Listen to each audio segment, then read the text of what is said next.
This is Chandni Dinani welcoming you to magnet brains. और आज हम डिस्कस करने वाले हैं different extract based questions based on the poem for Anne Gregory, जो कि आपके chapter the sermon at Benares में मेंशन्ड है।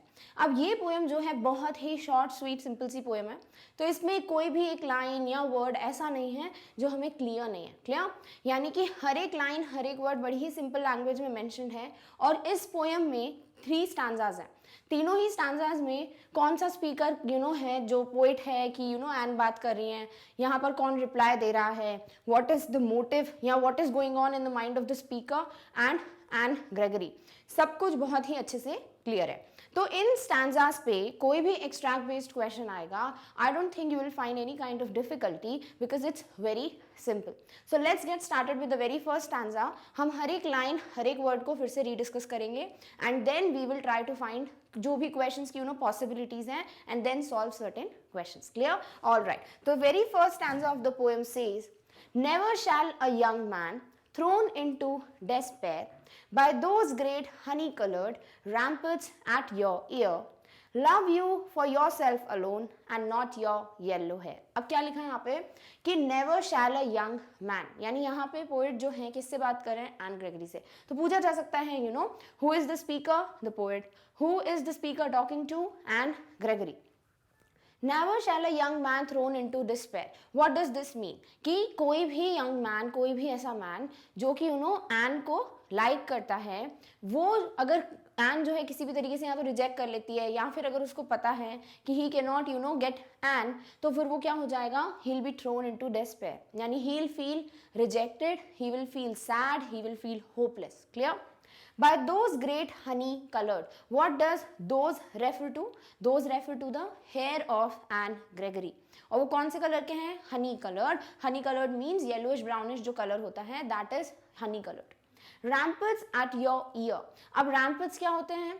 किसी भी कैसल या फोर्ट के अराउंड जो सराउंडिंग वॉल्स हैं जो कि उनको प्रोटेक्ट करती हैं, हाइड करती हैं, जो अंदर जो कैसल है या फोर्ट है उनको सॉर्ट ऑफ प्रोटेक्शन ही कह सकते हो देती हैं, तो उन्हें कहते हैं रैम्पर्ट्स। सेम वे यहाँ पर ये जो हेयर है किसके? एन के, ये कंपेयर्ड है किससे? रैम्पर्ट से। क्यों? क्योंकि ये जो हेयर हैं एन के, वो जब उनके ईयर पे पड़ते हैं तो सॉर्ट ऑफ ये हेयर जो है उनके ईयर को क्या कर रहे हैं? हाइड कर रहे हैं। ठीक है, तो यहाँ रैम्पर्ट्स जो हैं वो इसीलिए हेयर को कंपेयर किया है रैम्पर्ट्स के साथ, because also we can say कि ये जो हेयर हैं वो physical beauty, outer beauty signify कर रहे हैं किसकी? एन की।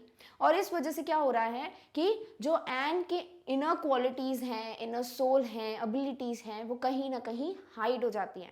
यानी कोई भी एन को अगर देखता है, they will first have a look at her beautiful hair, her beauty, her physical appearance, not what she as a person is. Clear? इसीलिए रैम्पर्ट्स से कंपेयर किया गया। तो लिटरल मीनिंग जो है रैम्पर्ट्स का वो तो हमें क्लियर है, the main meaning, and also what is compared with ramparts? The honey coloured hair of Anne. और क्यों बोला है रैम्पर्ट्स वो भी क्लियर है। Done. Love you for yourself alone. अब यहाँ पे यू किसे रेफर कर रहा है? टू एन, क्योंकि यहाँ पर किसकी बात हो रही है? एन की बात हो रही है। तो यहाँ यू और second person is an in this particular stanza.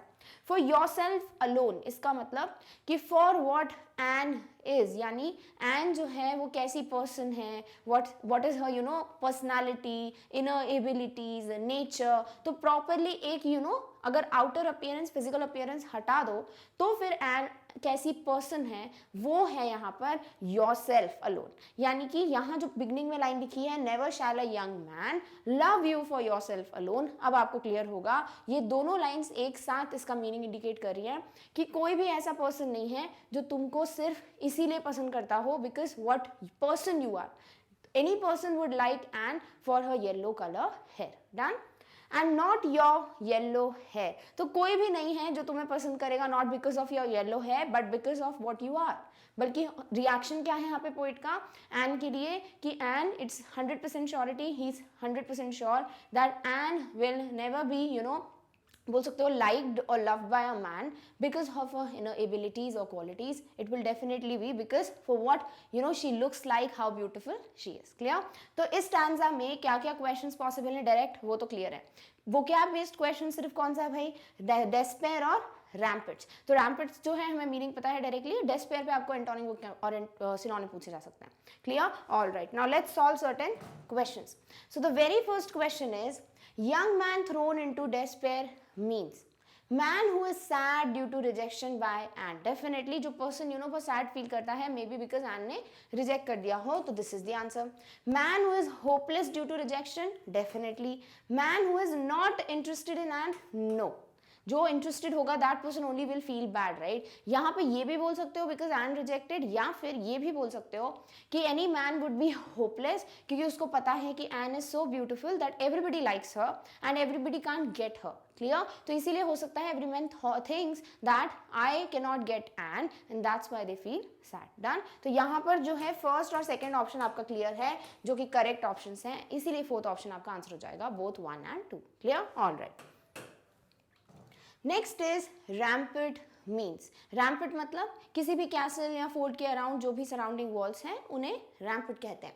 Protective wall around a castle, yes. Protective wall around a fort, yes. Hair the lock of hair. Lock मतलब ये जो फ्रिंजेस गिरते हैं बालों के उनको बोलते हैं लॉक ऑफ हेयर. तो यहाँ पर लॉक ऑफ हेयर मतलब है क्या? डेफिनेटली. तो this is also what? Correct option. यानी ऑल ऑफ द अबव क्या हो जाएंगे? The correct answers for this question. Clear. All right. Next is what is the poet conveying in this poem. Poet जो है वो इस पोएम में क्या बोलना चाह रहे हैं? Poet wants to tell the girl that a man would love her for a physical beauty. तो यहाँ पे पोएट जो है वो उनको क्या बताना चाह रहे हैं कि any man would love you for your physical beauty. Definite. Poet wants to tell that the girl's yellow hair is the reason for any man to love her. Yes, poet directly बोल रहे हैं there shall be no young man who would love you for you know what you are, yourself alone. He would love you for your yellow hair. So definitely this is also what? The correct option. Young man would love Anne for her inner soul, not physical beauty, not at all. यहाँ पे correct statement पूछा है, right? What is poet conveying? Third option क्या है? ये तो opposite है. तो आंसर क्या जाना चाहिए? 1 and 2. तो both 1 and 2 are the correct answers. Clear? All right. Next is despair means the same as. हमें पता है डेस्पेयर का मतलब क्या होता है? सैडनेस. ठीक है. या फिर डिजेक्टेड फील करना. तो यहाँ लिखा है होपलेसनेस. डेफिनेटली. डिजेक्शन यानी कि बहुत ज़्यादा बैड फील करना, तो डेफिनेटली डिजेक्शन. Unhappy obviously. तो all of the above are what? The synonyms और the same meaning words as the word despair. Clear. All right. Next is love you for yourself alone means love you for your abilities, definitely. Love you for your qualities, love you for your inner beauty, definitely. तो यहाँ पर inner beauty लिखा, outer beauty नहीं लिखा. ठीक है. तो these all three statements are indicating the right meaning for the statement love you for yourself. Clear? तो all of the above क्या हो जाएंगे? Correct options. Clear? All right. Next stanza, the second stanza is but I can get a hair dye and set such color there, brown or black or carrot, that young men in despair may love me for myself alone and not my yellow hair. अब यहाँ पर सबसे पहली बात तो आपसे क्या पूछ सकते हैं? यहाँ I कौन है? Definitely I is the speaker of this stanza, first person. और यहाँ पर कौन अपने बालों को कलर करने की बात कर रहा है? Anne. Clear? तो यहाँ पे I क्या हो जाएगा? Anne Gregory. Clear. First question. Second question पूछ सकते हैं यहाँ पर हेयर डाई का मतलब, तो कोई भी केमिकल, कोई भी पिगमेंट जिसको यूज करके भी change the colour of a hair. Clear. Next question पूछ सकते हैं why Anne wants to change the colour of a hair. तो पोएट ने उन्हें बोला है that you can be loved by any young man only because of your yellow hair, right. But यहाँ पे क्या बोल दिया है कि वो जो एन है she also wants that someone should love her for what she is as a person. तो वो क्या बोलती है कि okay I will change the colour of my hair, which means which indirectly indicates कि आप अपनी फिजिकल ब्यूटी, अपनी आउटर ब्यूटी को चेंज कर सकते हो. It is not permanent, right. तो इसीलिए Anne wants to tell the poet that everybody should try to understand that जो भी आउटर ब्यूटी है, फिजिकल ब्यूटी है, वो तो मैं चेंज कर सकती हूँ, right. I can look more attractive और लेस अट्रैक्टिव, बट डेफिनेटली जो मेरी इनर एबिलिटीज हैं, क्वालिटीज हैं, वो मैं चेंज नहीं कर सकती क्योंकि मैं एज अ पर्सन जो हूँ I am that person, right. तो किसी को भी अगर मुझे पसंद करना है तो that person should love me और like me for what a person I am. Clear. तो इसीलिए वो जो है फिजिकल ब्यूटी चेंज कर सकती हैं, ये वो इंडिकेट करने के लिए बोलती हैं कि ठीक है अगर येलो हेयर जो है वो रीजन है for anybody to fall in love with me, तो डेफिनेटली मैं अपने हेयर का कलर चेंज कर सकती हूँ. What all colours she has given the examples? Brown, black और carat. That young man in despair may love me for myself alone, ताकि मैं अपने बालों को कलर इसलिए कर दूंगी so that any young man would be falling in love with me just because of what a person I am. Clear? And not my yellow hair, और मेरे yellow hair would not be the reason for anybody to love me. Clear? तो इस पूरे stanza में आपको ये पता होना चाहिए सबसे पहले Anne Gregory is the one who is speaking to the poet. Secondly, यहाँ हेयर डाई का मतलब क्या है? Any pigment जिससे आप अपने हेयर का कलर चेंज कर सकते हो. नेक्स्ट, कलर्स कौन कौन से इंडिकेट किए हैं? Brown, black, carrot. And may love me for myself alone का मतलब यहाँ Anne wants to tell that I will change the color of my hair so that any person does not fall in love with me because of my hair but because of what kind of a person I am. Done? And not my yellow hair. Alright, now let's solve certain questions. What does a dye mean? Pigment, color, tint, all of the above. तो देखो pigment तो समझ आ रहा है. Pigment मतलब कोई भी ऐसा लिक्विड जिसमें कलर हो. नेक्स्ट, कलर डायरेक्ट बता दिया है. And tint, tint is also the meaning the same as pigment, कि एक ऐसा कोई लिक्विड जिसमें कोई कलर हो. ठीक है, तो ऑल ऑफ द अबव क्या हो जाएंगे? Correct answers which mean the same as the word dye. Done? All right. Next is which colors are talked about by Anne? तो black, brown and carrot. तो black, brown, carrot all are given in the options. तो all of the above क्या हो जाएगा आपका correct answer. Clear? Why would Anne color her hair? To become more beautiful, to have a change, to tell that physical beauty is temporary, all of the above. Definitely she is already very beautiful, तो उसको और ज़्यादा beautiful बनने के लिए अपने बालों को कलर नहीं करना. To have a change, ऐसा भी कुछ नहीं है कि she wants a change in her life or in her looks, तो ये भी क्या हो गया? wrong option. To tell that physical beauty is temporary, definite, वो यही बताना चाहती है कि जो outer beauty है, physical beauty है, physical appearance है, वो temporary है, permanent नहीं है. It can be changed. Clear? और all of the above क्या हो जाएगा? Wrong option. तो third option क्या है आपका correct answer. Clear? All right. Next is despair means same as unhappiness, hopelessness, dejection, all of the above. तो already हम देख चुके हैं in the previous stanza. Same यहाँ पर भी वही है कि अनहैप्पीनेस, होपलेसनेस और dejection are the meaning of despair word. Clear? तो इस स्टैंजा में भी पूछेंगे, obviously it is the same word, तो आपको पता होना चाहिए डिस्पेयर का मीनिंग क्या है. अनहैप्पीनेस या होपलेसनेस या डिजेक्शन या फिर फीलिंग बैड, अपसेट, ये सारे ही वर्ड चले जाएंगे वर्ड डिस्पेयर के साथ. तो यू शुड बी अवेयर कि इस स्टैंजा में भी कौन कौन से क्वेश्चन पॉसिबल हैं. तो we have again repeated it. Clear? All right. Next is may love me for myself alone means, ये जो स्टेटमेंट दिया है अन्य, इसका मतलब क्या है? young man would love her inner qualities, young man would love her for her soul, young man would love her for what she is, not for physical beauty. तो तीनों ही ऑप्शंस क्या बोलते हैं? जैसे पहली चीज क्या बोली है? inner qualities. अगेन ये क्या है? inner beauty की बात हो रही है, not about the outer appearance. तो ये क्या है? Correct. then would love for her inner soul, जो भी वो किस तरीके की पर्सन है. सोल मीन्स वॉट यहाँ पर कि आप कैसे हो, इंसान कैसे हो, उसे हम बोल देते हैं सोल. क्लियर? तो ये क्या हो गया? Right option. Then would love her for what she is, not for her physical beauty. Definitely उसके फिजिकल अपीयरेंस, आउटर अपीयरेंस के लिए उसको पसंद नहीं करेंगे, बल्कि for what kind of a girl और अ पर्सन शी इज, उसके लिए पसंद करें. तो ऑल ऑफ द अबव क्या है? दे आर द मीनिंग्स, या they are conveying the meaning जो एन ने बोला है in this statement, may love me for myself alone. Clear? All right. Next and the last stanza of the poem is, I heard an old religious man, but yesternight declare that he had found a text to prove that only God, my dear, could love you for yourself alone and not your yellow hair. अब इस stanza में फिर पूछ सकते हैं, what does I refer to? अब यहाँ पर एन को रिप्लाई मिल रहा है, एन नहीं बोल रही हैं. यहाँ कौन बोल रहे हैं? पोएट बोल रहे हैं. ठीक है, तो यहाँ पे आई कौन हो जाएगा? पोएट.